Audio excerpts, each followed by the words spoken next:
تو بسم اللہ الرحمن الرحیم. آج کے لیکچر میں ہم یونٹ 3 کا پارٹ 3 پڑھیں گے، جس میں ہم لٹریچر ریویو کو انڈرسٹینڈ کریں گے اور لٹریچر ریویو سے متعلق جو امپورٹنٹ باتیں ہیں اس کو ڈسکس کریں گے آج کی کلاس میں.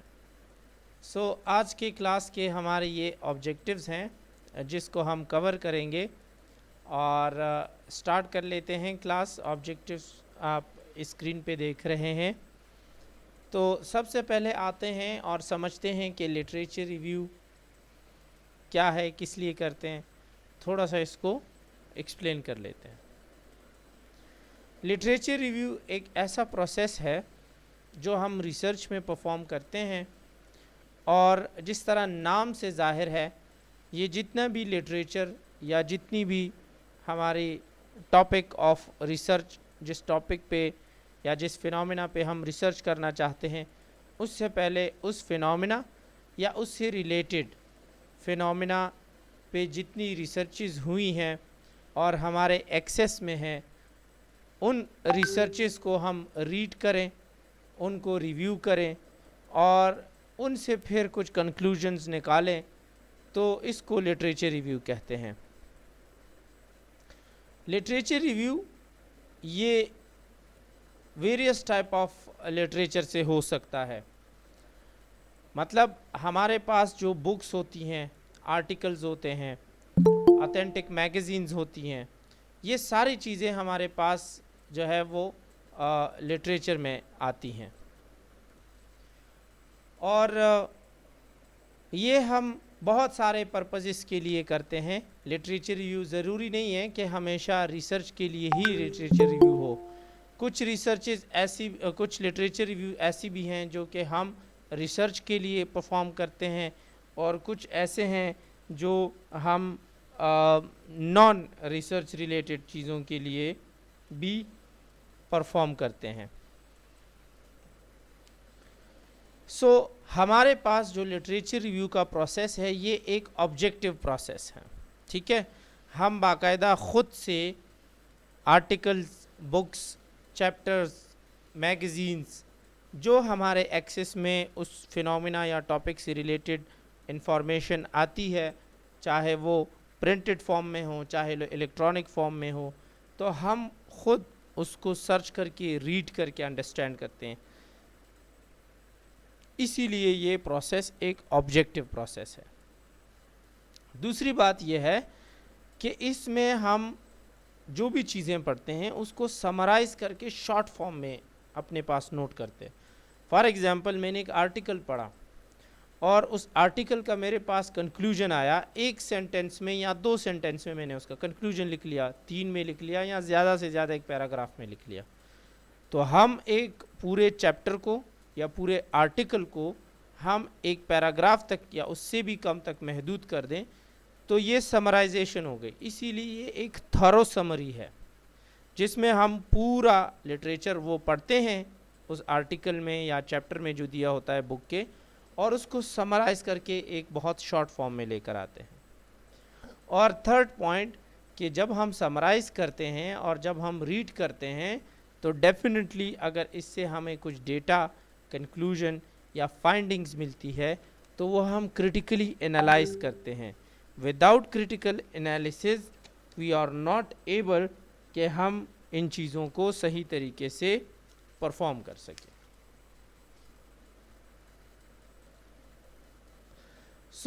ہمارے پاس جو ریسرچز ہوتی ہیں اس میں جتنا بھی لٹریچر سرچ ہوتا ہے اور ریویو ہوتا ہے وہ 3 طریقے سے ہوتا ہے، کیونکہ ڈیفینیٹلی وہ لٹریچر جو پبلش ہوا ہوتا ہے یا بکس میں جو پہلے سے باتیں ہوتی ہیں، لٹریچر ہوتا ہے یا ریسرچ کی فائنڈنگ ہوتی ہے، آرٹیکلز میں ہوتی ہے، تو وہ تو سارا ڈیٹا کے بیس پہ ہوتا ہے.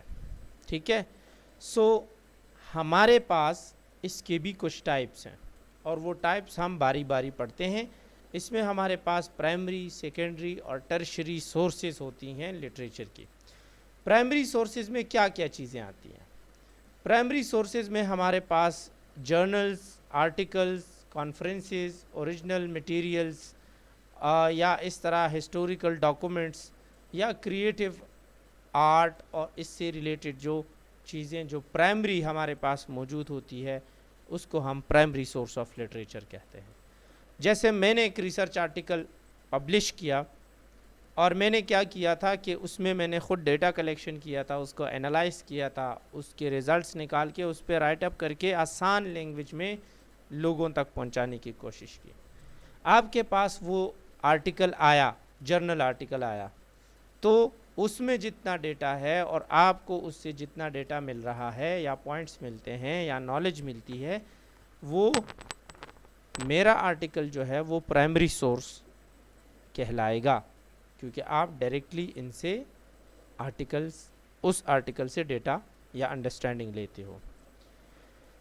دوسرا جس میں ہم سیکنڈری سورس کا نام استعمال کرتے ہیں فار لٹریچر, اس میں ہمارے پاس evaluations, reviews, synthesis of original work. اس میں آپ کے پاس ڈیٹا ڈائریکٹلی انڈرسٹینڈ کرنے کے لیے نہیں ملتا, لیکن کسی اور نے اس پہ اپنی ایویلویشن کی ہوتی ہے یا اپنے ریویوز کیے ہوتے ہیں, یا اس سے حساب سے جو اوریجنل ورک ہے اس کو سنتھسائز کر کے ڈفرینٹ اوریجنل ورکس کو کمبائن کر کے اس سے ایک سینتھسز یا ایک رزلٹ نکالا ہوتا ہے. اس طرح کے ڈیٹا کو ہم سیکنڈری سورس کہتے ہیں. میں آپ کو مثال لے دوں کہ فار ایگزامپل آپ ایک موبائل فون خریدنا چاہتے ہیں, تو اس موبائل فون پہ کمپنی کی طرف سے اپنی انفارمیشن ہے کہ یہ اتنے میگا پکسل کا کیمرہ ہے, یہ پروسیسر ہے, اتنا سٹوریج ہے اس میں, یہ اس کا سائز ہے, اور بیٹری وغیرہ اور یہ ساری چیزیں انفارمیشن, تو وہ پرائمری سورس ہو گیا. اب آپ وہ موبائل لینا چاہتے ہیں تو آپ نے کمپنی کے ویب سائٹ سے, یا آپ کو پہلے وہ آپ کے گھر میں کسی نے آپ کے سامنے وہ فون یوز کیا, تو وہ پرائمری سورس ہے انفارمیشن کا جو اس کے بارے میں آپ کو معلوم ہے. سیکنڈری سورس کا مطلب کہ بہت سارے لوگ کیا کرتے ہیں کہ انٹرنیٹ پہ ریویوز دیکھتے ہیں کہ اگر جن لوگوں نے استعمال کیا ہے, ہمیں تو نہیں پتہ کہ کس طریقے سے استعمال کیا ہے یا ان کی نیڈز کیا تھی یا ان کی ایکسپیکٹیشنز کیا تھی, لیکن وہ ان کو استعمال کر کے ہمارے لیے کیا ریویوز چھوڑتے ہیں اس پروڈکٹ کے بارے میں, تو یہ سیکنڈری سورس ہے. اس طریقے سے کوئی بھی انٹرنیشنل آرگنائزیشن آ کے پاکستان میں جو ابھی ویکسینیشن ہو رہی ہے, اس سے متعلق گورنمنٹ اور این جی اوز اور پھر جو لوگ ویکسینیشن میں انوالو ہیں ان کے جو رپورٹس ہیں, ان رپورٹس کو کمبائن کر کے ان سے چیزیں اٹھاتے ہیں اور اپنی ایویلویشنز دیتے ہیں, تو وہ سیکنڈری سورس کہلائے گا. مطلب اس میں وہ ڈیٹا ڈائریکٹلی ہمارے سامنے ویزیبل نہیں ہوتا, کوئی اور اس کو پڑھ کے ہمیں پھر بتاتا ہے, یہ سیکنڈری سورس ہے. اینڈ ٹرشری سورس کا مطلب broadly scoped material put together usually from secondary sources to provide an overview. جیسے اس کی مثال کتاب ہے, بک ہے, ایک ٹیکسٹ بک. تو اگر آپ دیکھیں تو کتاب میں بہت سارے پیجز ہوتے ہیں, بہت سارے چیپٹرز ہوتے ہیں, بہت سارے ٹاپکس ہوتے ہیں, اور ہر وہ چیپٹر پھر ہر وہ ٹاپک اس کے بیس پہ بہت ریسرچز ہوئی ہوتی ہیں. تو یہ ایک ٹرشری سورس بن گیا جس میں بہت سارے مٹیریل کمبائن کر کے آپ کے سامنے پہنچا دیتا ہے. ریسرچ میں اس کی مثال میں اور طریقے سے بھی دے سکتا ہوں کہ پرائمری میں ہمارے پاس اگر ہم کاؤنٹ کریں تو جو جرنل کا ریسرچ آرٹیکل ہے یہ ہمارے پاس پرائمری سورس ہے. پھر جو سائنٹیفک جرنل ہے جس میں 12, 15, 20, 25, 50 آرٹیکل کمبائن کر کے وہ پبلش کرتے ہیں, اس کو سیکنڈری سورس کہتے ہیں. اور اگر ان ڈفرینٹ جرنلز سے ہمارے پاس بہت سارے آرٹیکل کمبائن کر کے ایک بک بنائی جائے کسی اسپیشلٹی پہ, تو وہ ہمارے پاس سیکنڈری سورس بن جاتا ہے. سو یہ ہمارے پاس سورسز آف لٹریچر ہے. ہم لٹریچر ریویو کرتے کیوں ہیں؟ ریسرچ میں لٹریچر ریویو ضروری کیوں ہے؟ دیکھیں وقت کے ساتھ جو ہے نالج میں اور لوگوں کی انڈرسٹینڈنگ میں اور ڈفرینٹ فینومینا کی ریالٹی میں چینج آتا رہتا ہے. وقت کے ساتھ چیزوں میں ایولیوشن ہوتا ہے، وقت کے ساتھ لوگوں کی ضروریات بڑھتی بھی ہے اور بنتی بھی ہے اور چینج بھی ہوتی ہے. تو اس سب کو سمجھنے کے لیے پچھلے جو واقعات ہوئے ہیں اس سے ریلیٹڈ، یا پچھلی جو نالج ہے یا پچھلی سٹڈیز جو ہوئی ہیں، جن سٹڈیز تک ہمارا ایکسیس ہے ان کو سمجھنا بہت ضروری ہوتا ہے. اسی لیے ہم لٹریچر ریویو کرتے ہیں تاکہ خود کو اپڈیٹ رکھیں، ہماری نالج بلڈ ہو، ہم فوکسڈ ہو کے چلیں اور ہمارے جو ریسرچ کے پوائنٹس ہیں وہ صحیح طریقے سے میٹ ہو سکے. سو لٹریچر ریویو کے پرپز میں ایک یہ ہے کہ ہم بنیادی نالج حاصل کریں اور انڈرسٹینڈنگ جس ٹاپک پہ ہم ریسرچ کرنا چاہتے ہیں. دوسرا یہ ہے کہ کرنٹ پریکٹسز کیا ہے اس ٹاپک سے ریلیٹڈ، وہ ہم ایویلویٹ کریں. تیسری بات کہ اپنی گائیڈ لائنز کو اپڈیٹ کریں، ہاسپٹل میں کیا کیا پریکٹسز ہو رہی ہیں اس کو اپڈیٹ کریں. اور چوتھی بات کہ ہمارا جو انٹرسٹ ہے ریسرچ کرنے میں اس کو میٹ کیا جائے. دیکھیں ریسرچ ایک ایسی چیز ہے جس کے لیے انٹرسٹ کا ہونا ضروری ہے، جس میں انسان کا پیشن ہونا ضروری ہے، ورنہ ریسرچ نہیں ہوتی. سپوز کریں ہمارے پاس ہاسپٹل میں نرسنگ ایجوکیشن سروسز یا نرسنگ ایجوکیشن ڈپارٹمنٹ نہیں ہے جو کنٹینیوسلی نرسز کو آن ڈیوٹی ٹرین کرے اور ان کو انیبل کرے کہ وہ نئی مشینری، نئے ڈیزیزز اور نئے پروٹوکولز کے ساتھ ایڈوانس طریقے سے مریضوں کی کیئر کرے. تو جو نرسز خود انٹرنیٹ پہ بیٹھ کے ٹاپکس پڑھتی ہیں، ریسرچ آرٹیکل پڑھتی ہیں، تو وہ بنیادی طور پہ اپنی نالج گین کرنے کے لیے اور امپروو کرنے کے لیے اور جو چیزیں ان کے سامنے آتی ہیں اس کو انڈرسٹینڈ کرنے کے لیے کرتی ہے. یہ بھی ایک لٹریچر ریویو ہے. پھر ہمارے جو کرنٹ پریکٹسز ہیں وارڈ سائٹ پہ، ہاسپٹل سائٹ پہ، دنیا بھر میں وہ کہاں سے کہاں پہنچ گئی اور ہم ابھی بھی کہاں پہ ہے، اس کو ایویلویٹ کرنے کے لیے اور کرنٹ پریکٹس میں جدت لانے کے لیے، چینج لانے کے لیے، ڈیولپمنٹ اینڈ ایڈوانسمنٹ لانے کے لیے ہم کرنٹ پریکٹسز کو لٹریچر کے تھرو ایویلویٹ کرتے ہیں.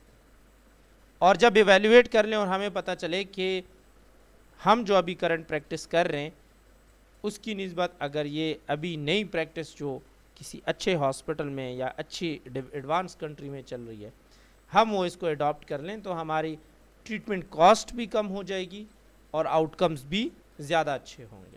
سو اس طریقے سے پھر ہم اپنے گائیڈ لائنز کو امپروو کر دیتے ہیں. اور ڈیفینیٹلی اس پہ اگر تو کوئی ریسرچ کرنا چاہے تو ان کی ریسرچ انٹرسٹ بھی پرسو ہوتی ہے. سو یہ پرپزز ہیں لٹریچر ریویو کے. تو لٹریچر ریویو کے سورسز کی ہم نے پہلے بات کی تھی، اب ہم لٹریچر ریویو کی ٹائپس کی بات کرتے ہیں کہ لٹریچر ریویو کے بھی بہت سارے ٹائپس ہیں کہ ہم جب لٹریچر کو پڑھتے ہیں، ریسرچ کو پڑھتے ہیں، آرٹیکلس کو پڑھتے ہیں، اس میں ہمارے پاس جو آلریڈی لٹریچر ہوتا ہے اس کے ٹائپس کیا ہیں. ایک ہے ٹریڈیشنل یا نیریٹیو ریویو.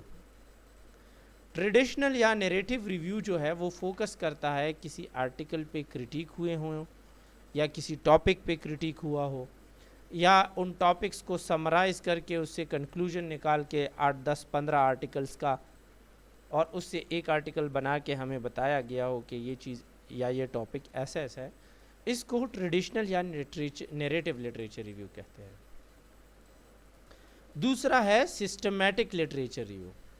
سسٹمیٹک میں ہمارا فوکس براڈ ہو جاتا ہے اور ہم 30 یا 50 آرٹیکل کو کمبائن کر کے اس سے ایک آرٹیکل ریسرچ آرٹیکل بناتے ہیں اور اس میں پھر اپنی فائنڈنگز بتاتے ہیں کہ فلاں جگہ ریسرچ ہوئی، اس میں یہ معلوم ہوا تھا اس ٹاپک کے بارے میں، فلاں جگہ ہوئی تھی سیم ٹاپک کے بارے میں انہوں نے یہ کہا تھا، اور اس طرح تھوڑی بہت جو سملیرٹیز، ڈفرینسز یا چینجز ہوتے ہیں.